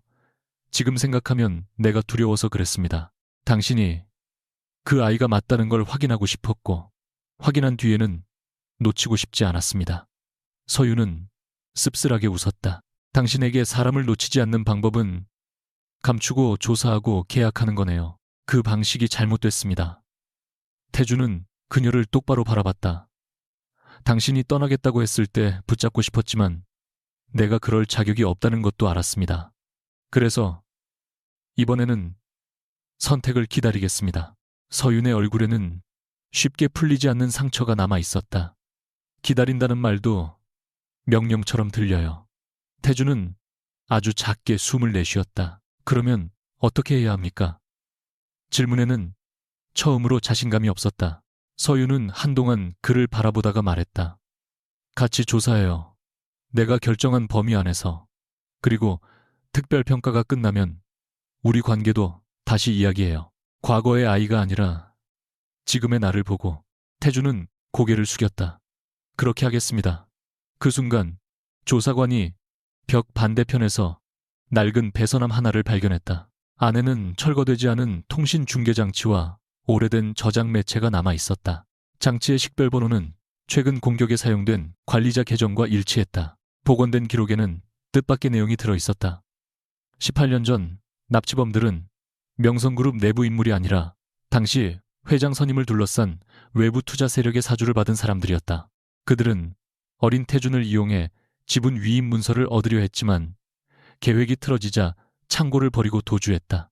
문혁은 사건 직후 현장 수습을 맡았고 창고의 불법 운영과 그룹 보안 허점을 감추기 위해 시설 기록을 삭제했다. 그는 범행을 지시하지 않았지만 진실을 덮었다. 그 선택으로 명성은 스캔들을 피했고 문혁은 경영진의 신뢰를 얻었다. 동시에 서윤의 아버지는 내부 고발자로 지목되어 협력업체에서 쫓겨났고 가족과 함께 서울을 떠나야 했다. 서윤은 복원 문서를 읽으며 입술을 깨물었다. 우리 아빠는 사람을 구하고도 죄인처럼 도망쳤어요. 태주는 화면에서 시선을 떼지 못했다. 우리 집안이 그렇게 만들었습니다. 당신이 한 일은 아니에요. 하지만 나는 그 집안의 이름과 권력을 물려받았습니다. 책임에서 자유롭지 않습니다. 서윤은 처음으로 그의 죄책감이 단순한 자기 연민이 아니라는 것을 알았다. 태주는 곧바로 배상이나 돈 이야기를 꺼내지 않았다. 대신 한재민의 해고 과정과 기록 삭제에 대한 독립조사를 요청하고 결과를 가족이 아닌 외부위원회에 공개하겠다고 말했다. 서윤은 그제야 고개를 끄덕였다. 그건 내가 원하는 방식이에요. 이어 그녀는 최근 서버 기록을 과거 장치와 대조했다. 공격자는 이 낡은 중계기를 원격 경유지로 사용해 나비의 흔적을 더 씌웠다. 하지만 장치가 오래된 규격이라 명령 전송 때마다 내부 승인 번호를 남겼고 그 번호는 현재 문혁 부회장실에서만 사용되는 전용 보안키와 연결되어 있었다. 서윤은 자료를 확보하자마자 이사회에 공개하자는 태준의 제안을 거절했다. 지금 내놓으면 문혁 부회장은 보안키가 탈취됐다고 주장할 거예요. 실제로 실행한 사람이 누구인지 같은 방식으로 다시 움직이게 만들어야 해요. 태준은 그녀의 얼굴을 살폈다. 그를 유인하자는 겁니까? 특별평가에서 당신 상태를 드러내려는 게 목적이라면 분명 또 무언가를 준비했을 거예요. 그녀는 평가가 열리는 회의실 설계도와 내부망 구조를 요청했다. 두 사람은 지훈과 외부 보안감사관 한 명만 참여시킨 채 밤새 계획을 세웠다. 모든 서버는 원본과 분리된 감시망에 연결하고 문혁 측이 접근할 수 있는 것처럼 보이는 가짜 제어 채널을 열어두었다. 그 채널에서 실행되는 명령은 실제 조명이나 출입문을 건드리지 않고 복제 서버에만 기록되도록 설계했다. 서윤은 태준에게 말했다. 그들이 당신의 공황 반응을 끌어내기 위해 어둠과 3번의 충격음을 사용할 가능성이 높아요. 태준의 손이 잠시 멈췄다. 당신은 내가 견딜 수 있다고 생각합니까? 견디지 못해도 괜찮아요. 서윤의 대답은 단호했다. 중요한 건 증상이 없는 척하는 게 아니라 그 증상을 누군가 당신의 자격을 빼앗는 무기로 쓰지 못하게 하는 거예요. 태준은 한동안 말이 없었다.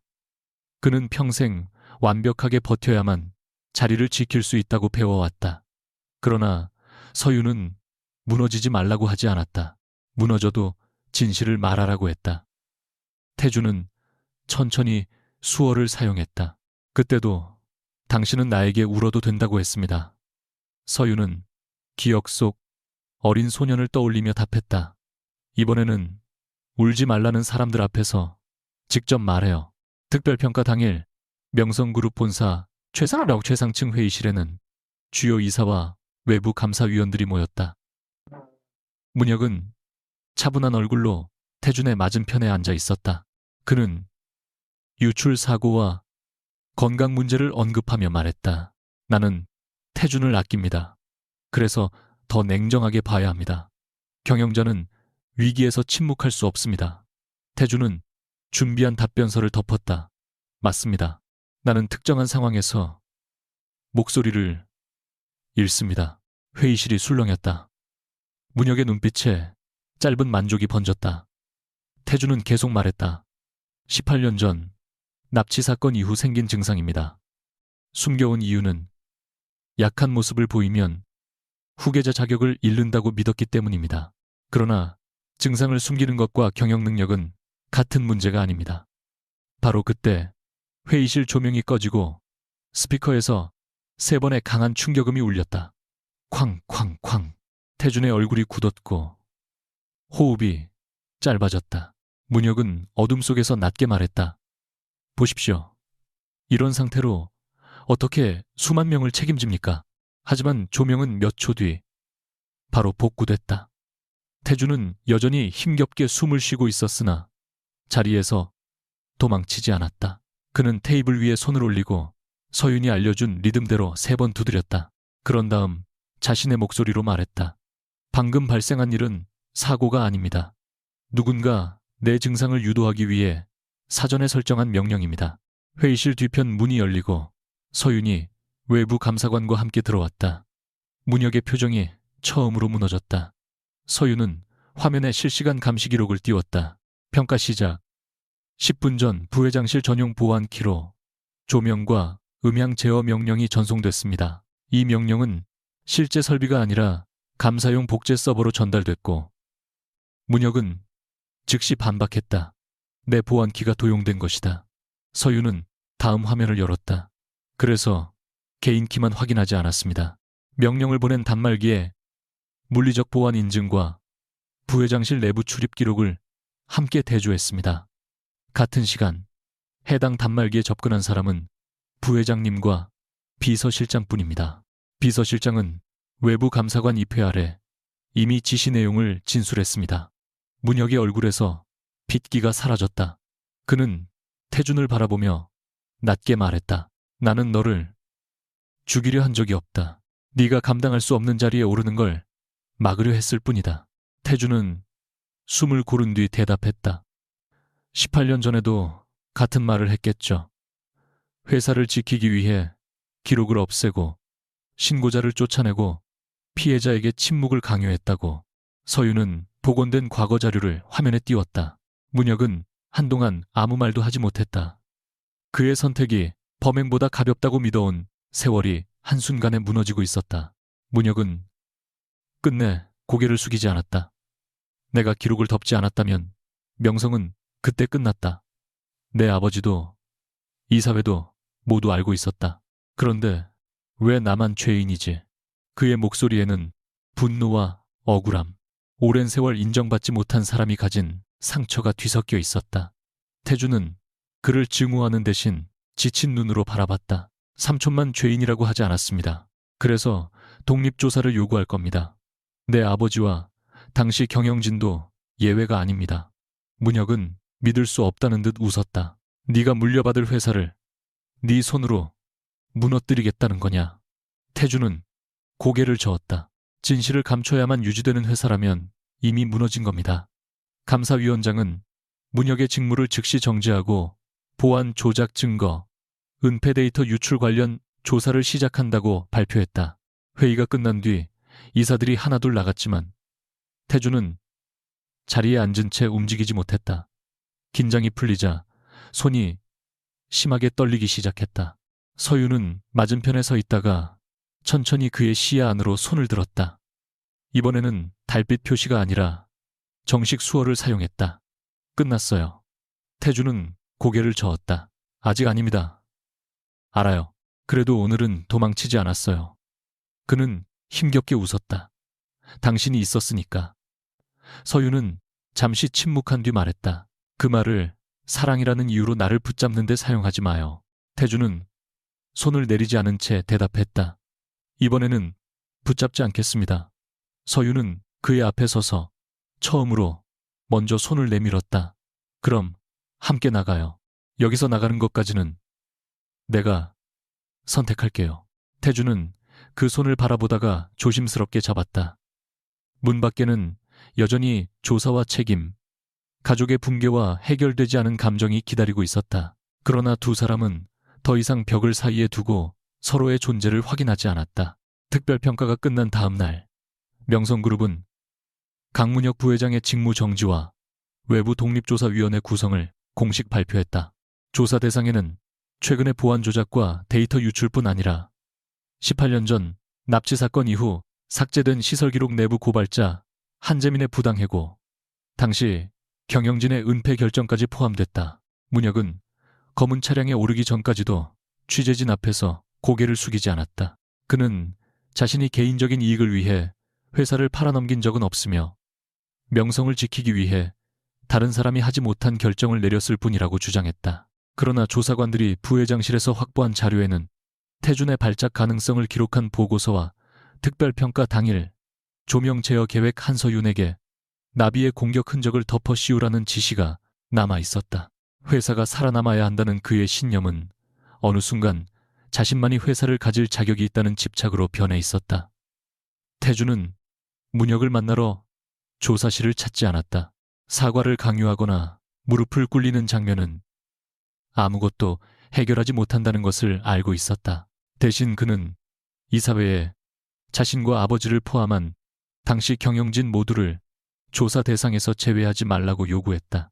회장이 병상에 있다는 이유로 책임을 피하게 해서는 안 된다는 말에 일부 이사들이 반발했지만 태준은 차분히 말했다. 가족의 잘못을 덮고 회장 자리에 앉는 순간 나는 강문혁 부회장과 다른 사람이 아니게 됩니다. 이사회는 문혁의 직무가 정지된 만큼 태준이 즉시 회장 권한대행을 맡아야 한다고 결정했다. 그러나 태준은 제안서를 덮고 고개를 저었다. 받지 않겠습니다. 회의실 안에 놀란 침묵이 번졌다. 한 이사가 지금 물러나면 경영권이 흔들리고 시장이 불안해질 것이라고 경고했다. 태준은 준비해온 개편안을 화면에 띄웠다. 그는 계열사 대표와 사회이사로 구성된 임시경영위원회가 회사를 운영하고 외부 조사 결과가 나올 때까지 자신은 전략총괄 직무에서도 물러나겠다고 밝혔다. 또한 심리치료를 계속 받으며 특정 상황에서 발생하는 증상과 대응 과정을 기록해 독립의료진의 평가를 받겠다고 말했다. 그것은 자신이 무능하다는 선언이 아니라 완벽한 척하며 약점을 감추는 방식으로는 더 이상 조직을 이끌지 않겠다는 선택이었다. 회의가 끝난 뒤 지우는 빈 회의실에서 태준에게 물었다. 정말 후회하지 않으십니까? 이번 기회를 놓치면 다시는 회장 자리가 돌아오지 않을 수도 있습니다. 태준은 창밖의 서울을 바라보며 대답했다. 예전에는 그 자리를 가져야만 내가 살아남았다는 걸 증명할 수 있다고 생각했어. 그는 손가락으로 창틀을 3번 두드렸다가 스스로 멈췄다. 하지만 이제는 살아남았다는 사실을 누구에게 증명할 필요가 없어. 내가 어떤 사람이 될지는 자리보다 선택이 결정하겠지. 지훈은 잠시 웃었다. 한서윤 씨가 들으면 조금 사람다워졌다고 하실 겁니다. 태준의 표정이 희미하게 부드러워졌다. 직접 들을 기회가 있을지는 모르겠군. 서윤은 명성그룹의 발표가 나온 같은 날 수어교육센터 강당에 섰다.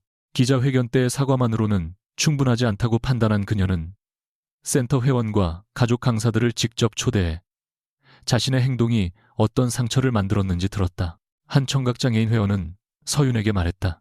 당신은 한 번의 맞선을 피하려고 우리가 매일 겪는 오해를 가면처럼 썼습니다. 말을 할 수 있다는 사실이 들킨 뒤에는 가면을 벗으면 끝이었겠지만 우리는 계속 여기에서 살아야 합니다. 서윤은 변명하지 않았다. 어머니에게 배운 수어를 존중했고 장애인 접근성 기술을 개발해왔다는 사실도 자신의 잘못을 줄여주지 못했다.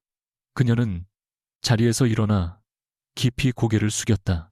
제가 수어를 알고 있다는 이유로 수어를 마음대로 사용할 권리까지 가진 것은 아니었습니다. 도망치기 위해 다른 사람의 삶을 빌렸습니다. 죄송합니다. 일부 사람들은 사과를 받아들였고 일부는 여전히 차가운 얼굴로 자리를 떠났다. 은채는 딸이 모든 사람에게 용서받지 못한다는 사실까지 견디는 모습을 지켜봤다. 행사가 끝난 뒤 서윤은 센터 운영에서 당분간 물러나고 외부 자문위원들이 교육과 홍보 방향을 결정하도록 하겠다고 밝혔다. 또한 나비라는 이름으로 받은 보안 컨설팅 수익을 센터에 기부하지 않겠다고 했다. 돈으로 죄책감을 씻는 방식이 될 수 있기 때문이었다. 대신 그녀는 회원들과 함께 긴급 상황에서 음성 없이도 경찰과 병원의 위치, 증상 필요한 지원을 전달할 수 있는 통신 플랫폼을 만들기로 했다. 도움을 주는 사람이 아니라 사용자의 선택을 기술로 연결하는 사람이 되겠다는 결정이었다. 독립조사 결과가 나오기까지 3달이 걸렸다. 한재민은 명성물산 협력업체에서 부당하게 해고됐으며 경찰에 익명으로 신고한 직후 회사 측의 압력을 받은 사실이 확인됐다. 그는 가족을 지키기 위해 서울을 떠났고 몇 년 뒤 병으로 세상을 떠날 때까지 딸에게 사건의 진상을 말하지 않았다. 은채는 보고서를 읽은 뒤 오래 잠겨있던 서랍에서 남편의 수첩을 꺼냈다. 수첩 마지막 장에는 어린 태준을 구하지 못할까 두려웠다는 기록과 창고에서 돌아온 서윤이 며칠 동안 말을 하지 못했다는 내용이 적혀 있었다. 은채는 딸의 기억이 더 다칠까 두려워 모든 질문을 막았고 그 침묵이 오히려 서윤에게 설명할 수 없는 공포를 남겼다. 어머니와 딸은 서로를 보호한다는 이유로 감춰온 시간을 처음으로 마주했다. 서윤은 울면서 물었다. 왜 나한테 말하지 않았어? 은채도 눈물을 흘리며 대답했다. 말하면 네가 다시 그 방으로 돌아갈까봐 무서웠어. 서윤은 어머니의 손을 잡았다. 모르는 채로 살아도 나는 계속 그 방에 있었어. 두 사람은 쉽게 화해하지 않았다. 은채는 자신의 선택이 사랑만으로 정당화될 수 없다는 사실을 인정했고 서윤 역시 어머니가 당시 혼자 감당해야 했던 공포를 이해하려 노력했다. 그날 밤 서윤은 아버지의 수첩을 태준에게 보내지 않았다. 대신 한재민의 명예회복 절차에 가족 대표로 참여하겠다는 문서만 조사위원회에 제출했다. 과거를 공유하는 일도 이제는 자신이 선택할 때와야 했다. 태준과 서윤의 약혼 계약은 특별평가가 끝난 일주일 뒤 공식적으로 해지됐다. 두 사람은 변호사도 비서도 없이 한강이 내려다 보이는 태준은 계약서를 접어 봉투에 넣으며 말했다. 센터와 당신 가족에 대한 조사는 모두 외부위원회로 넘겼습니다. 내가 개인적으로 개입하지 않겠습니다. 서윤은 고개를 끄덕였다. 그래야 해요. 잠시 침묵이 흘렀다. 이제 두 사람에게는 손으로 대화해야 할 이유도 약혼한 사람처럼 웃어야 할 의무도 없었다.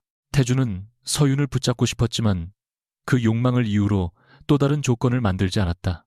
다시 시작할 기회를 달라고 말하고 싶습니다. 서윤은 그의 눈을 피하지 않았다. 지금은 안 돼요. 태준의 손이 아주 조금 굳었지만 그는 묻지 않았다. 서윤은 이어 말했다. 당신이 싫어서가 아니에요. 나는 아직 당신이 필요하다는 감정과 과거의 아이를 구해야 한다는 죄책감을 구분하지 못해요. 당신도 나를 사랑하는 건지 잃어버린 기억을 붙잡는 건지 완전히 구분하지 못했고요. 태준은 천천히 고개를 끄덕였다. 기다리겠습니다. 기다린다는 말로 내 결정을 압박하지 말아요. 그는 잠시 생각한 뒤 문장을 고쳤다. 내 삶을 살겠습니다. 언젠가 우리가 다시 만났을 때 당신이 원한다면 그때 물어보겠습니다.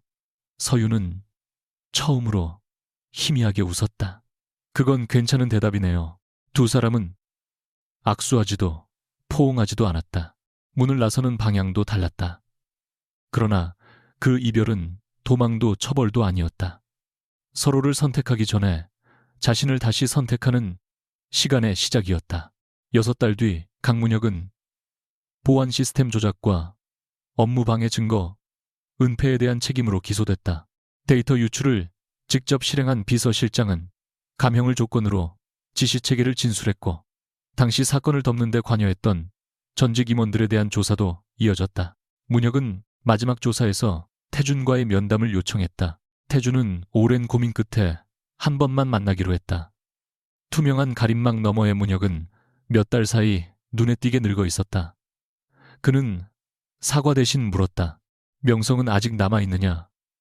태준은 대답했다. 회사는 남아있습니다. 하지만 삼촌이 지키려 했던 방식은 끝났습니다.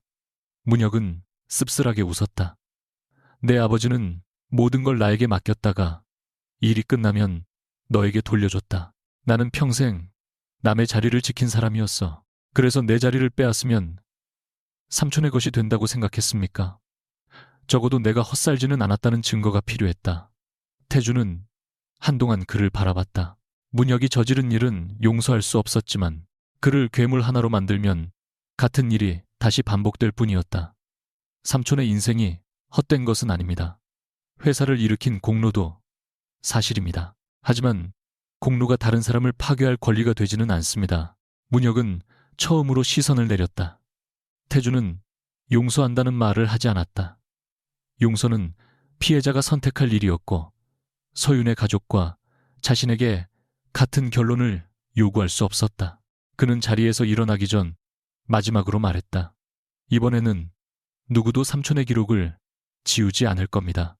잘한 일도 잘못한 일도 전부 남을 겁니다.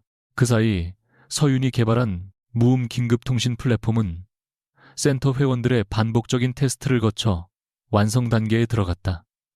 초기 버전은 서윤의 생각보다 훨씬 많은 문제를 드러냈다. 손을 자유롭게 쓸 수 없는 사람, 글을 읽기 어려운 사람, 긴장하면 화면을 여러 번 누르지 못하는 사람에게 기존 설계는 충분하지 않았다. 서윤은 자신의 전문성이 모든 답을 알고 있다는 착각을 버리고 사용자들의 지적을 처음부터 다시 반영했다.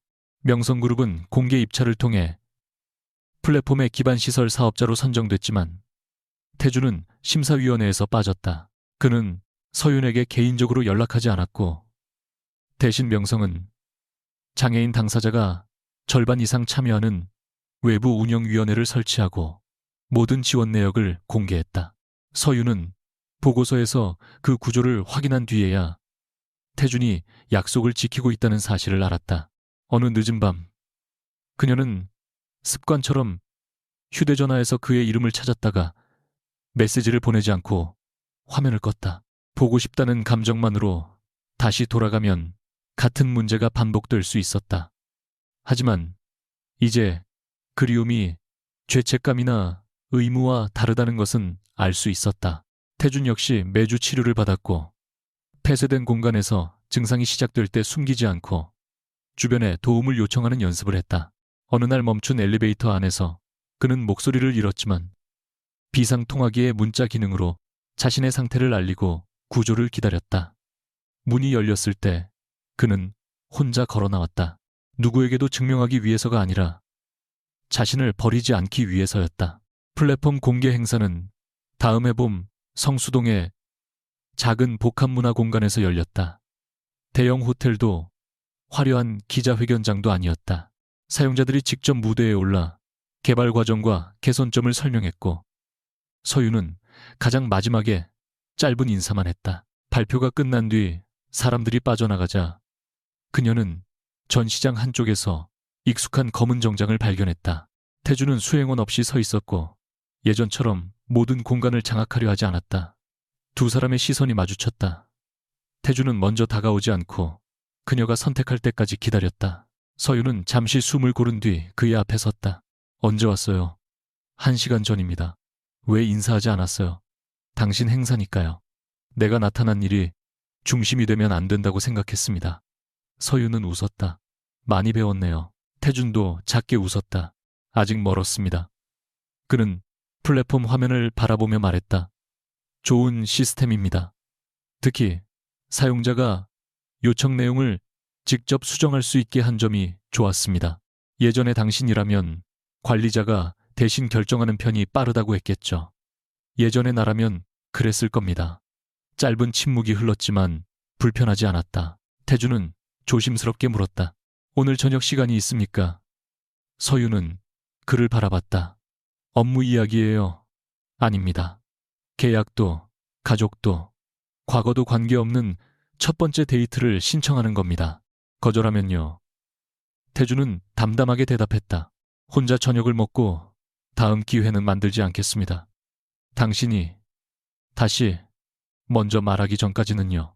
서윤은 그의 대답을 오래 확인한 뒤 말했다. 그럼 오늘은 내가 식당을 정할게요. 두 사람의 새로운 관계는 과거처럼 빠르지 않았다. 태주는 서윤의 일정을 확인하기 전에 묻는 법을 배웠고 서윤은 불편한 감정을 농담으로 숨기기보다 말로 설명하는 연습을 했다. 때로는 태준의 통제하려는 습관이 돌아왔고 때로는 서윤이 다툼을 피하려 연락을 끊으려 했다. 그러나 둘 중 한 사람이 사라지기 전에 다른 사람이 문을 두드렸다. 3번이 아니라 1번만 들어가도 되느냐는 뜻이었다. 1년 뒤 태주는 명성그룹의 정식 대표 선임 후보로 다시 추천됐다. 독립위원회는 그가 치료를 받는다는 사실을 결격 사유로 보지 않았고 태준 역시 자신의 증상을 숨기지 않았다. 그는 회장이라는 호칭보다 책임 구조와 내부 고발자 보호 제도를 먼저 요구했다. 서윤은 그 선택을 지켜봤지만 대신 자랑스러워하지는 않았다. 태준이 자신의 힘으로 내린 결정이기 때문이었다. 어느 저녁 두 사람은 처음 만났던 한남동 저택의 응접실을 다시 찾았다. 테이블과 찻잔은 그대로였지만 이제 가족 누구도 결혼 날짜를 정하려 하지 않았다. 태주는 낡은 손그림을 서윤 앞에 펼쳤다. 그림 뒤에는 어린 태준이 나중에 적은 문장이 있었다. 벽 너머의 아이에게 언젠가 제대로 대답하고 싶다. 서윤은 손끝으로 다른 종이를 쓸며 말했다. 이제 대답했잖아요. 태주는 자리에서 일어나 그녀 앞에 섰다. 그는 반지를 먼저 꺼내지 않았다. 대신 두 손을 들어 수어로 천천히 말했다. 당신을 구해준 아이로 기억해서 사랑하는 것이 아닙니다. 도망치고, 화내고, 틀리고, 다시 돌아와 자신의 잘못을 책임지는 지금의 한서윤을 사랑합니다. 당신의 목소리가 되고 싶다는 말도 하지 않겠습니다. 당신은 이미 자신의 목소리를 가지고 있으니까요. 다만 당신이 말할 때 듣는 사람이 되고 싶습니다. 그리고 이번에는 자신의 목소리로 이어 말했다. 나와 결혼해 주겠습니까?